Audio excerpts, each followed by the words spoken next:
Hi friends, welcome back to మౌనంగా మీ మౌని. అందరూ ఎలా ఉన్నారండి? మేమైతే చాలా బాగున్నాం. మీరందరూ కూడా చాలా ఆనందంగా ఉండాలని కోరుకుంటున్నాను. ఇంకా ఇవాళ వీడియో వచ్చేసి దసరా పండుగ వస్తుంది కదండి. క్లీనింగ్ అయితే పెట్టాను అనమాట. ఈరోజు కిచెన్ అంతా క్లీన్ చేద్దామని చెప్పేసి అన్నీ తీసేసి పక్కన పెట్టేశానండి. ఇంకా ఉండే వాటిని పక్కన పెట్టేసి ఇంకా అంతా నీట్గా క్లీన్ చేసేసుకోవాలి. ఇంకా నేను ఇక్కడ అంతా కూడా నీట్గా చేద్దామని చెప్పేసి అన్నీ అక్కడ ఉన్న వాటిని అన్నింటిని పక్కన పెట్టేశానండి. హాల్లో పెట్టేశాను అనమాట, కడిగేసి నీట్గా. ఇంకా ఇవన్నీ కూడా బూజంతా దులిపేసి నేను ఇక్కడ నీట్గా అయితే క్లీన్ చేయాలన్నమాట. మీరందరూ కూడా పండగ క్లీనింగ్ స్టార్ట్ చేశారా అండి? ఈ పండగ క్లీనింగ్ స్టార్ట్ ఏమో కానీ మన ఆడవాళ్ళమందరము చాలా ఇబ్బంది పడతామండి ఈ క్లీనింగ్ పెట్టుకుంటే. అందుకోసం అని చెప్పేసి నేను అన్నీ ఒకరోజు చేసుకోవాలని చెప్పేసి హాల్ ఒకరోజు, కిచెన్ ఒకరోజు, అవన్నీ ఒకరోజు క్లీన్ చేసుకుంటూ ఉంటాను. నేను ఈరోజు వచ్చేసి కిచెన్ అయితే క్లీన్ చేస్తూ ఉన్నానండి. నేను ఇక్కడ బూజు అయితే దులుపుతున్నానండి. ఫస్ట్ పై నుంచి బూజు దులుపుకుంటూ వస్తే మనకు ఈజీగా ఉంటుంది. పై దుమ్మంతా కూడా కింద పడకుండా ఉంటుందని చెప్పేసి ఫస్ట్ ఇలా బూజు అయితే దులుపుతూ ఉన్నానండి.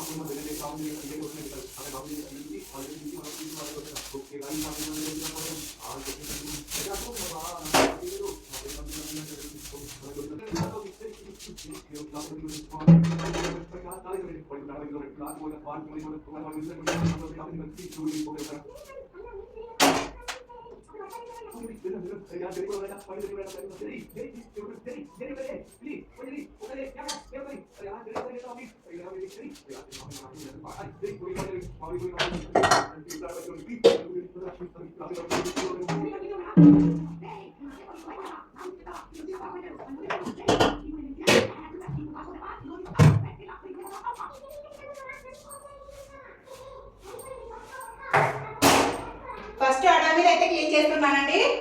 ఫస్ట్ అడవులు అయిపోతే మన కింద గుళ్ళని కూడా కింద క్లీన్ చేసుకోవచ్చు అని చెప్పేసి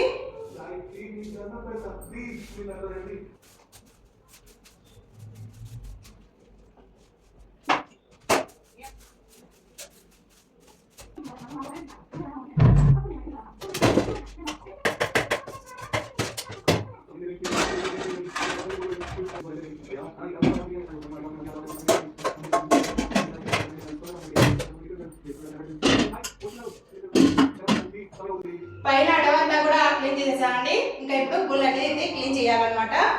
ఇక్కడ నేను ఫస్ట్ ఇక్కడ నుంచి స్టార్ట్ చేసుకుంటూ వద్దాము. గుళ్ళు అయితే క్లీన్ చేస్తున్నానండి. ఈ క్లీనింగ్ పని ఏమో కానీ మన పని అయిపోతుందండి క్లీనింగ్ చేసేసరికి.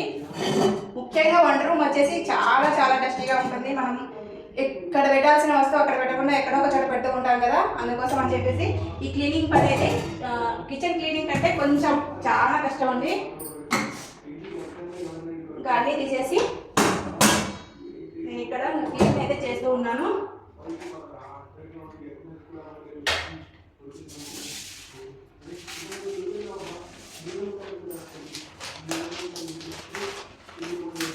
పాత న్యూస్ పేపర్ అన్ని తీసేసి కొత్త న్యూస్ పేపర్స్ అన్ని కూడా వేయాలని చెప్పేసి తీసేస్తున్నాను. న్యూస్ పేపర్లు అన్నింటినీ తీసిన తర్వాత ఇంకా అంతా క్లీనింగ్ అయితే చేస్తున్నానండి. దుమ్ము ధూళి అంతా నిండుకొని ఉంటుంది కదా, అదంతా కూడా క్లీన్ చేస్తూ ఉన్నాను. నాది ఓపెన్ కిచెన్ అండి, ఎక్కువగా దుమ్ము వస్తూ ఉంటుంది. అందుకోసం అని చెప్పేసి నెలకు ఒకసారి ఏ పండగ వచ్చినా కూడా క్లీన్ చేసుకుంటూ ఉంటాను. కానీ మొన్న వినాయక చవితి వచ్చింది కదా, నేను క్లీన్ చేయలేదు. ఇంకా ఓన్లీ హాల్ మాత్రమే క్లీన్ చేశానండి. ఈసారి ఇంకా దసరా పండుగ పెద్ద పండుగ అని చెప్పేసి కిచెన్ అంతా కూడా క్లీన్ చేస్తూ ఉన్నాను. మనము ఏదైనా కబోర్డ్లలో కానీ అలాగనే ఇలాంటి ఓపెన్ కిచెన్లో కానీ క్లీన్ చేసుకోవాలంటే మనకు పెయింటింగ్ బ్రష్ అయితే చాలా యూస్ఫుల్గా ఉంటుందండి. పెయింటింగ్ బ్రష్తో మనము గోళ్ళన్నీ కూడా చాలా చక్కగా క్లీన్ చేసుకోవచ్చు. దుమ్ము అంతా కూడా నీట్గా వస్తుంది. అలాగే కబోర్డ్స్ ఉంటాయి కదా, కబోర్డ్స్లలో మనకు లోపల చిన్న చిన్న అరలు మాదిరి ఉంటాయి. అలాగనే చెక్కకు మనకు డిజైన్స్ కార్వింగ్స్ అన్నీ కూడా వస్తూ ఉంటాయి కదా, అవన్నీ కూడా మనకు ఇలాంటి పెయింటింగ్ బ్రష్తో అయితే చాలా నీట్గా వెళ్ళిపోతుందండి దుమ్మంతా కూడా. మనము ఎలాంటి తేమ పెట్టాల్సిన అవసరం లేదు, ఎలాంటి లిక్విడ్ వాడాల్సిన అవసరం లేదండి. మనము ఇలాంటి పెయింటింగ్ బ్రష్ తీసుకుంటే చాలా యూస్ఫుల్గా ఉంటుంది. అలాగనే చాలా బాగా దుమ్మంతా కూడా వచ్చేస్తుందండి. నేను ఇక్కడ దుమ్మంతా కూడా క్లీన్ చేసిన తర్వాత కొత్త న్యూస్ పేపర్లన్నింటినీ వేసేసి నేను ఇక్కడ ఇంకా అన్నీ సర్దేస్తూ ఉన్నానండి. ఇంకా క్లీన్ చేసిన వెంటనే మనం ఇలా అన్నీ తుడిచేసుకొని సర్దేసుకుంటే మన తొందరగా కూడా పని అవుతుందని చెప్పేసి నేను ఇక్కడ తొందరగా కూడా చేస్తూ ఉన్నాను పని అంతా కూడా. మనం ఒక రోజంతా చేసినా కూడా ఈ కిచెన్ క్లీనింగ్ పని అంతా కూడా అయిపోదండి. ఎందుకంటే కిచెన్ క్లీనింగ్ అంటే చాలా ఉంటుంది. ఒకవేళ నాది ఓపెన్ కిచెన్ కాబట్టి తొందరగా అయిపోతుంది అనుకోండి. అదే కబోర్డ్స్ కిచెన్ అయితే చాలా టైం పడుతుందండి. కబోర్డ్స్ నీట్గా క్లీన్ చేసుకోవాలి, వాటి లోపల ఉండేటన్ని క్లీన్ చేసుకోవాలి, అలాగనే వాటిలో దుమ్ము ధూళి అవన్నీ కూడా క్లీన్ చేసుకోవాలి. అది ఓపెన్ కిచెన్ కాబట్టి అలాంటి శ్రమ లేదండి కొద్దిగా. ఎందుకంటే ఓపెన్ కిచెన్ కదా, నాకు కబోర్డ్స్ లేవు కొద్దిగా.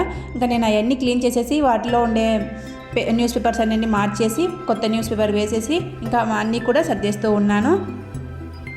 మనం ఎప్పటికప్పుడు న్యూస్ పేపర్ తీసేసి కొత్త న్యూస్ పేపర్ వేసేసి అలాగనే వాటిలో ఉండే సామాన్ అంతా కూడా బాగా క్లాత్తో నీట్గా తుడిచేసి దుమ్ము లేకుండా సర్దేస్తూ ఉంటే త్వరగా అయిపోతుందండి వర్క్ అంతా కూడా. మనకు కూడా కొద్దిగా ఈజీగా ఉంటుందన్నమాట. ఇంకా మీరందరూ కూడా దసరా క్లీనింగ్ స్టార్ట్ చేశారా అండి? నేనైతే స్టార్ట్ చేశాను. మా సైడ్ అయితే దసరా పండుగ చాలా బాగా చేస్తారండి. ఎస్పెషల్లీ అమ్మవార్లనైతే 9 రోజులు 9 అవతారాలుగా చూపిస్తారు. ఒక్కొక్క దేవాలయంలో ఒక్కొక్క అవతారం పెట్టేసి ప్రొద్దుటూరు అంటేనే దసరా పండుగ స్పెషల్ అన్నమాట. చాలా బాగా చుట్టుపక్కల పల్లెల వాళ్ళందరూ కూడా చాలా బాగా వచ్చి నైట్కి అంతా ఇక్కడే ఉండేసి అమ్మవార్ల అలంకారాలన్నీ చూసేసి వెళ్ళిపోతూ ఉంటారండి. డెకరేషన్స్ కూడా చాలా బాగా చేస్తారండి. అవన్నీ కూడా ఫర్దర్ వీడియోస్లో చూస్తారు మీరు. నా వీడియోస్ కనుక నచ్చినట్లయితే చిన్న లైక్ ఇచ్చి సపోర్ట్ అయితే ఇవ్వండి. మీకు యూస్ఫుల్ అనిపిస్తేనే మీ ఫ్రెండ్స్ అండ్ ఫ్యామిలీకి షేర్ చేయండి. ఇంకా అటు సైడ్ కబోర్డ్స్ అన్నీ కూడా అయిపోయినాయండి. నేను ఇంకా ఇటు సైడ్కి అయితే వచ్చేసాను. ఇంకా ఇటు సైడ్ అన్నీ కూడా క్లీన్ చేద్దామని చెప్పేసి ఇంకా ఇటు సైడ్ కూడా 2 మాత్రమే కబోర్డ్స్ అయితే ఉన్నాయండి. కబోర్డ్స్ అంటే కబోర్డ్స్ కాదు, ఓపెన్ కిచెన్ కదా, ఇవన్నీ కూడా ఉన్నాయండి. అవన్నీ కూడా క్లీన్ చేసేసి వాటిలో ఉండే సామాన్ అంతా కూడా అయిపోయింది. నేను ఇంకా వాటిలో ఉండే డబ్బాలు ఖాళీగా ఉండే వాటిలో ఉండే పదార్థాలన్నీ కూడా వాటిలో వేస్తూ ఉన్నాను. ఇప్పుడు నేను చూపించే పేపర్స్ వచ్చేసి నెల సరుకులు అండి. మేము నెల సరుకులు తెచ్చేసిన తర్వాత పేపర్స్ అన్నీ కూడా ఇలా పెట్టేస్తూ ఉంటాము. అంటే ఒక నెలకు ఖర్చులు అనేవి డిఫరెన్స్గా వస్తూ ఉంటాయి కదండి. అలాగనే నెలవారీ సరుకులు కూడా నెలకు మారుతూ ఉంటాయి కదా.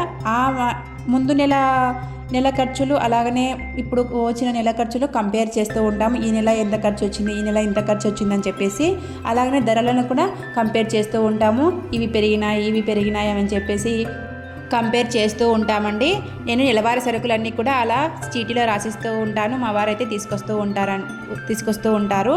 మేము డీమార్ట్లు, రిలయన్స్ మార్ట్లు అలాగైతే వెళ్ళమండి. మాకు తెలిసిన ఒక ఆయన సూపర్ మార్కెట్ పెట్టుకున్నారు. అక్కడికి వెళ్ళేసి తీసుకొస్తూ ఉంటాము. అక్కడ దొరకంటివి మేము రిలయన్స్ మార్ట్, డీమార్ట్ అలా వెళ్ళి తెచ్చుకుంటూ ఉంటాము. ఎప్పుడో ఒక్కసారి అయితే డీమార్ట్, రిలయన్స్ మార్ట్ వెళ్తూ ఉంటాము. చాలా వరకు ఇలా సూపర్ మార్కెట్లలో తీసుకొస్తూ ఉంటారు మా వారు వచ్చేసి. రిలయన్స్ మార్ట్ తెచ్చుకోవడానికి ఏం కాదండి, అవి ముందుగానే వాళ్ళు ఏసీలో పెడుతూ ఉంటారు కదా. మన ఇంట్లో ఏసీ ఏమో ఉండదు. అవి ఏసీలో నుంచి తీసుకొచ్చిన తర్వాత కొద్ది రోజులకే పురుగు పడుతూ ఉంటుందండి. అందుకోసం అని చెప్పేసి నేను అక్కడ తీసుకొని రాకుండా ఇలా దుకాణంలో మాకు తెలిసిన వాళ్ళ సూపర్ మార్కెట్లో తెచ్చుకుంటూ ఉంటాము. ఇంకా నేను ఇక్కడ కబోర్డ్స్ అన్నీ కూడా క్లీన్ చేసిన తర్వాత ఇక్కడ కౌంటర్ టాప్ని అయితే క్లీన్ చేస్తూ ఉన్నానండి. ఈ కౌంటర్ టాప్ని కొద్దిగా లైజాల్ వేసేసి అంతా నీట్గా ఫస్ట్ వాటర్ పెట్టేసి వాటిపైన మళ్ళీ మనము స్క్రబ్తో రుద్దడము, స్క్రబ్ మీద అలాగనే ప్రిల్ కానీ అలా లిక్విడ్ కానీ ఏదైనా వేసుకొని ఇంకా నీట్గా అయితే క్లీన్ చేస్తూ ఉన్నాను. చాలా బాగా నీట్గా వచ్చిందండి. లైజాల్ కూడా కొద్దిగా బాగా పనిచేస్తుందండి మీ ఫ్లోర్ క్లీనర్గా. అలాగనే ఇలా కౌంటర్ టాప్ అంతా క్లీన్ చేసుకోవడానికి గ్యాస్ గట్టు అదంతా కూడా క్లీన్ చేస్తూ ఉన్నాను. గ్యాస్ని అయితే బాగా నీట్గా తుడిచేసానండి. ఇంకా అటు సైడ్ అయితే అయిపోయిందనమాట. ఇంకా ఇటు సైడ్ అయితే క్లీన్ చేస్తూ ఉన్నాను. ఇంకా అంతా నీట్గా క్లీన్ చేసిన తర్వాత చాలా నీట్గా ఉంటుందండి. 1-2 రోజులు తర్వాత మామూలుగా అయిపోతుందన్నమాట. నాది కూడా అదే పరిస్థితి. క్లీనింగ్ పెట్టుకున్నామంటే చాలా ఎక్కువ టైం అయిపోతూ ఉంటుందండి. ఎందుకంటే మనము ఒక్కచోట పెట్టాల్సిన వస్తువు ఒకచోట పెడుతూ ఉంటాము కంగారులో. ఇంకా అందుకోసం అవన్నీ సర్దుకునేసరికి మనకు చాలా టైం అయితే పడుతూ ఉంటుంది. నేను ఇక్కడ ఇటు సైడ్ వచ్చేసి కౌంటర్ టాప్ అంతా కూడా గ్యాస్ కట్ అంతా కూడా క్లీన్ చేస్తూ ఉన్నాను. గ్యాస్ కౌంటర్ టాప్ పైన కూడా చాలా నీట్గా రుద్దుకోవాలండి. ఎందుకంటే మనము ఆయిల్ అవన్నీ చేసేటప్పుడు ఆయిల్ వస్తువులు అవన్నీ చేసేటప్పుడు చిమ్ముతూ ఉంటాయి కదా, అందుకోసం అని చెప్పేసి స్క్రబ్ తీసుకొని చాలా నీట్గా ఫస్ట్ వాటర్ పెట్టేసి స్క్రబ్ తీసుకొని బాగా నీట్గా రుద్దేస్తూ ఉన్నానండి. ఆయిల్ మరకలన్నీ కూడా పడి ఉంటే స్క్రబ్ పెడితే కానీ ఆ ఆయిల్ మరకలు కూడా వెళ్ళిపోవండి. అందుకోసం స్క్రబ్తో నీట్గా క్లీన్ చేస్తూ ఉన్నాను. కిచెన్ కౌంటర్ టాప్ అంతా నీట్గా క్లీన్ చేసుకునేసరికి కొద్దిగా టైం ఎక్కువే పట్టిందండి. అంతా నీట్గా జిడ్డుగా లేకుండా అంతా నీట్గా క్లీన్ చేసేసాను. తర్వాత అన్ని సామాన్లు హాల్లో పెట్టేశాను కదండి, అవన్నీ కూడా తెచ్చేసుకున్నాను అనమాట. తర్వాత నేను ఇక్కడ ఇంకా అన్నీ తెచ్చేసుకున్న తర్వాత అన్నీ సర్దేస్తూ ఉన్నాను. నా కిచెన్లో ఎలాంటి ప్లాస్టిక్ వస్తువులు ఉండవండి, అన్నీ స్టీల్ సామాన్లే ఉంటాయన్నమాట. నేను అన్ని స్టీల్ సామాన్లోనే వేసుకొని అన్ని నెలవారీ సరుకులన్నీ కూడా స్టీల్ సామాన్లలో వేసుకొని పెట్టుకుంటూ ఉంటానండి. మా ఇంట్లో ప్లాస్టిక్ అనేది కొద్దిగా వాడకం తక్కువే అండి. మా వారు వచ్చేసి అస్సలు వాడద్దు అని చెప్తూ ఉంటారు. అందుకోసం అని చెప్పేసి అన్ని స్టీల్ సామాన్లు అయితే అన్ని స్టీల్ డబ్బాలు అయితే నేను వాడుతూ ఉంటాను. స్టీల్ డబ్బాలలో కూడా చాలా నీట్గా వస్తాయండి. మనకు ప్లాస్టిక్ సామాన్ల కంటే స్టీల్ సామాన్లు మెయింటైన్ చేయడం చాలా ఈజీ అండి. ఎందుకంటే ప్లాస్టిక్ అయితే అవి దిడ్డు పట్టిన కొద్దిగా తొందరగా పోదనమాట. ఈ స్టీల్ సామాన్లకైతే కొద్దిగా నానిన తర్వాత మనము స్క్రబ్ పెట్టి రుద్దేస్తే ఆ దిడ్డంతా కూడా వదులుతుంది, చాలా నీట్గా తరతర మెరుస్తూ ఉంటాయండి. అందుకోసం అని చెప్పేసి నేను ఇక్కడ అన్ని స్టీల్ సామాన్లే పెట్టుకున్నాను. అలాగనే వాడకం కూడా ఈజీగా ఉంటుందండి. ఉప్పులు పప్పులు అన్నీ కూడా స్టీల్ సామాన్లలోనే వేసుకుంటూ ఉంటాను. ఒక్క కల్లుప్పు సాల్ట్ తప్ప అన్నిటికీ నేను ఇక్కడ స్టీల్ సామాన్లు పెట్టుకుంటాను. అలాగనే గాజు టీ మనకు హనీకి వస్తాయి కదా, వాటిని కూడా కడిగేసి పెట్టుకుంటూ ఉంటానండి. గరిటెలు కూడా బాగా నీట్గా క్లీన్ చేసేసినాను. అవన్నీ కూడా ఇలా పెట్టేశానండి. గరిటెలు చిన్న చిన్న గరిటెలు మనకు కబోర్డ్స్ లేవు కదండి, వాటన్నిటిని ఇలా నేను ఒక డబ్బాలో వేసి పెట్టుకుంటూ ఉంటాను. చిన్న చిన్న గరిటెలు కాబట్టి అవన్నీ ఎక్కడంటే అక్కడ పడిపోతూ ఉంటాయి. అందుకోసం అని చెప్పేసి ఒక ప్లాస్టిక్ డబ్బా అయితే పెట్టుకొని వాటిలో వేసుకొని నేను ఇక్కడ అన్ని వాటిలో పెట్టేసుకుంటూ ఉంటాను. ఇంకా కిచెన్ కౌంటర్ టాప్ అంతా కూడా సర్దేస్తూ ఉన్నానండి. కిచెన్ క్లీన్ చేసిన తర్వాత ఇలా ఉందన్నమాట. లుక్ అంతా కూడా నీట్గా వచ్చిందండి. మా ఇంటి దసరా పండుగ క్లీనింగ్ అయితే నీట్గా కిచెన్ అయితే అలంకరించేసాను అనమాట. రెడీగా ఉంది దసరా పండుగకు క్లీనింగ్ చేసేసిన తర్వాత కిచెన్ అంతా కూడా. నేను క్లీన్ మంచిగా చేశానా లేదా అనేది కింద కామెంట్లో చెప్పండి. నాకు తెలిసిన కొన్ని టిప్స్తో, నాకు తెలిసిన కొన్ని ఐడియాస్తో చెప్పానండి. ఈ దసరా పండుగ క్లీనింగ్ మీకు నచ్చినట్లయితే చిన్న లైక్ ఇచ్చి సపోర్ట్ అయితే ఇవ్వండి. మీరు దసరా పండుగకి క్లీనింగ్ స్టార్ట్ చేశారా లేదా కింద కామెంట్లో చెప్పండి. ఉంటా.